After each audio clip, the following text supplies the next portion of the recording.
Rally ও cake কাটার মধ্য দিয়ে ফরিদপুরে জাতীয়তাবাদী আইনজীবী ফোরামের 34তম প্রতিষ্ঠাবার্ষিকী পালন করা হয়েছে।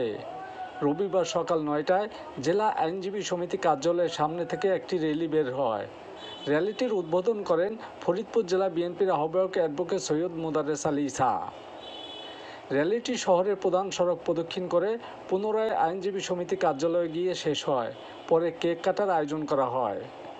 এ সময় উপস্থিত ছিলেন জেলা বিএনপির আহ্বায়ক অ্যাডভোকেট সৈয়দ মোদারেস আলী ঈসা, জাতীয়তাবাদী আইনজীবী ফোরামের আহ্বায়ক অ্যাডভোকেট জসিম মিদ্ধা, সদস্য সচিব মোহাম্মদ শফিউদ্দিন মুন্সি, জেলা আইনজীবী সমিতির সভাপতি খন্দকার লুৎফর রহমান পিলু, জেলা বিএনপির যুগ্ম আহ্বায়ক অ্যাডভোকেট আলী আশরাফ নান্নু, অ্যাডভোকেট হাফিজুর রহমান সহ জাতীয়তাবাদী আইনজীবী ফোরামের সদস্যবৃন্দ।